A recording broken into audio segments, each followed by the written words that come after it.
ভারতের সংবিধান বিশাল একটা বই, তাই না? কিন্তু এর পুরো সারমর্মটা, এর আত্মাটা যে লুকিয়ে আছে মাত্র একটা পাতায়, সেটা কি জানেন? চলুন আজ আমরা সেই একটা পাতাকেই একটু খুঁটিয়ে দেখি, যা কিনা একটা গোটা দেশের পথ চলার নীল নকশা। ভাবুন একবার, এটা শুধু একটা বই নয়, এটা ১০০ কোটিরও বেশি মানুষের জীবনের নিয়ম কানুন বেঁধে দেয়। বিশ্বের সবথেকে বড় গণতন্ত্রটা কিন্তু চলে এই বইটারই দেখানো পথে। আর এই যে এত বড় একটা বই, এর পুরো দর্শন মানে এর আসল কথাটা কি, সেটা কিন্তু লেখা আছে একেবারে প্রথম পাতাতে। আমরা এটাকে বলি প্রস্তাবনা বা ইংরেজিতে প্রিয়াম্বল। তো প্রশ্ন হল, এই প্রস্তাবনা জিনিসটা আসলে কি? কোত্থেকেই বা এলো এটা? দেখুন, এটাকে শুধু একটা ইন্ট্রোডাকশন বা ভূমিকা ভাবলে কিন্তু বিরাট ভুল হবে। এটা আসলে একটা দেশের মাস্টার প্ল্যান, একটা ব্লুপ্রিন্ট, যা বলে দেয় দেশটা কেমন হবে, কিসের ওপর ভিত্তি করে চলবে। আর এই ব্লুপ্রিন্টটা কিন্তু একদিনে তৈরি হয়নি, এর পেছনে একটা গল্প আছে। শুরুটা হয়েছিল 1946-এ, যখন জওহরলাল নেহরু একটা অবজেক্টিভ রেজলিউশন পেশ করেন। ওটাই ছিল ভিত্তি। তারপর 1947-এ গণপরিষদ সেটাকে গ্রহণ করে, আর সবশেষে 1949-এর 26শে নভেম্বর আজকের এই প্রস্তাবনাটা চূড়ান্ত রূপ পায়। আসলে একটা নতুন স্বাধীন ভারতের স্বপ্ন থেকেই এর জন্ম। আচ্ছা, এই যে ব্লুপ্রিন্টের কথা আমরা বলছি, এটা আসলে 5টা মেইন পিলারের উপর দাঁড়িয়ে আছে। এই 5টা পিলারই বলে দেয় যে ভারতীয় রাষ্ট্রটার আসল চরিত্রটা ঠিক কী রকম। এই দেখুন, এখানে 5টা মূল নীতির কথা বলা হয়েছে: সার্বভৌম, সমাজতান্ত্রিক, ধর্মনিরপেক্ষ, গণতান্ত্রিক আর প্রজাতন্ত্র। এগুলোই হলো সেই 5টা পিলার। চলুন এক এক করে এগুলো একটু বুঝে নেওয়া যাক। প্রথমটা হলো সার্বভৌম বা সভারেন। এর মানেটা খুব সহজ। ভারত নিজের সিদ্ধান্ত নিজে নেবে। দেশের ভেতরে কি হবে বা বাইরে অন্য দেশের সাথে কি সম্পর্ক হবে, সেই সব সিদ্ধান্ত নেওয়ার জন্য ভারত পুরোপুরি স্বাধীন। অন্য কোনো দেশ এসে খবরদারি করতে পারবেন।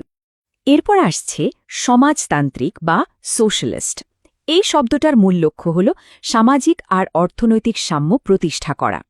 মানে দেশের সম্পদ যেন কিছু লোকের হাতে জমা না হয়ে থাকে, আয়ের বৈষম্য কমে, আর সবাই যেন ভালোভাবে বাঁচার সুযোগ পায়। তৃতীয় আর খুব গুরুত্বপূর্ণ একটা স্তম্ভ হল ধর্মনিরপেক্ষতা বা সেকুলারিজম। ভারতের মতো এত বৈচিত্র্যময় একটা দেশের জন্য এটা কিন্তু একেবারে মূল ভিত্তি। এর মানে হল রাষ্ট্রের নিজের কোনো ধর্ম নেই, সরকার হিন্দু, মুসলিম, খ্রিস্টান বা অন্য কোনো ধর্মের পক্ষ নেবে না, সব ধর্মকে সমান চোখে দেখবে, সমান সম্মান দেবে। এটাই কিন্তু ভারতের আসল শক্তি। চতুর্থ স্তম্ভটা হল গণতান্ত্রিক বা ডেমোক্রেটিক। মানে দেশের আসল মালিক হল সাধারণ মানুষ। আমরাই ভোট দিয়ে সরকার তৈরি করি, আর সেই সরকার আমাদের কাছেই জবাবদিহি করতে বাধ্য।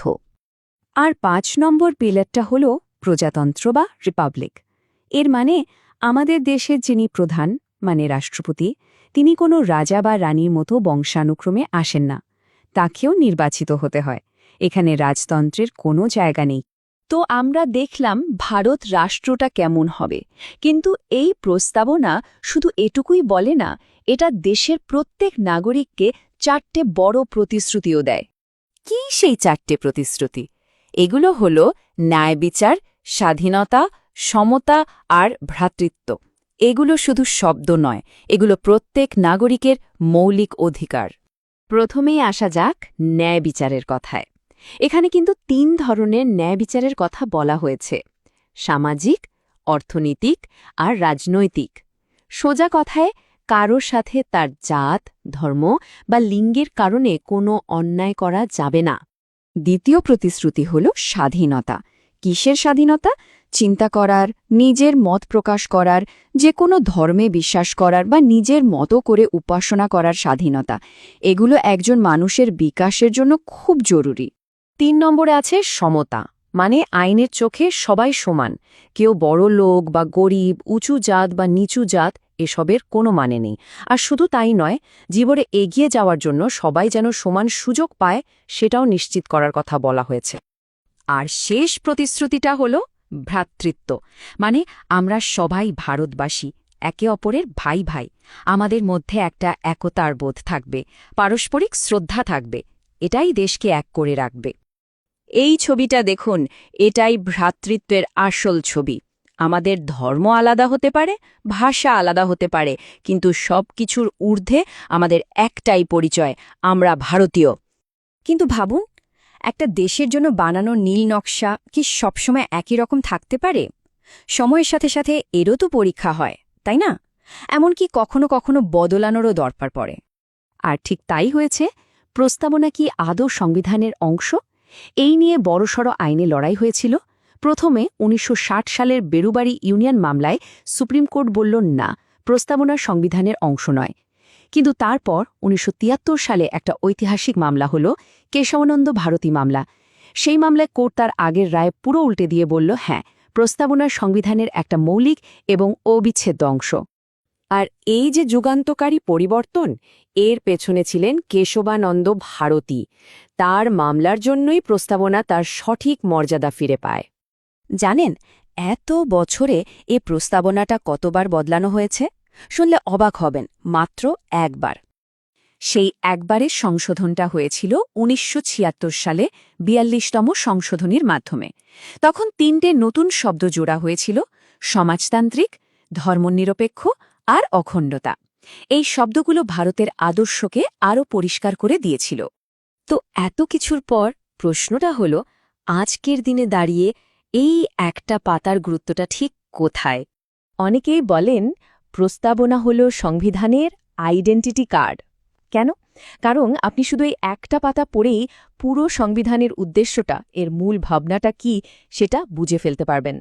এখানে একটা খুব গুরুত্বপূর্ণ বিষয় আছে। প্রস্তাবনাটা কিন্তু সরাসরি আদালতে প্রয়োগ করা যায় না, মানে এটার উপর ভিত্তি করে কোনো মামলা করা যায় না। কিন্তু এটা একটা গাইডলাইটের মতো কাজ করে। সংবিধানের অন্য কোনো ধারা বা আইন বুঝতে অসুবিধা হলে বিচারকরা এই প্রস্তাবনার সাহায্যে নেন। সবশেষে একটা প্রশ্ন রেখে যায়, ১৯৪৯ সালে যে ভারতের স্বপ্ন দেখে এই নীল নকশা তৈরি হয়েছিল, প্রায় ৭৫ বছর পর আজকের ভারত কি সেই স্বপ্নের সঙ্গে পুরোপুরি মেলে? এই পুরনো স্থাপত্য পরিকল্পনাটা আজকের ভারতকে পথ দেখানোর জন্য কতটা প্রাসঙ্গিক? ভাবার বিষয়, তাই না?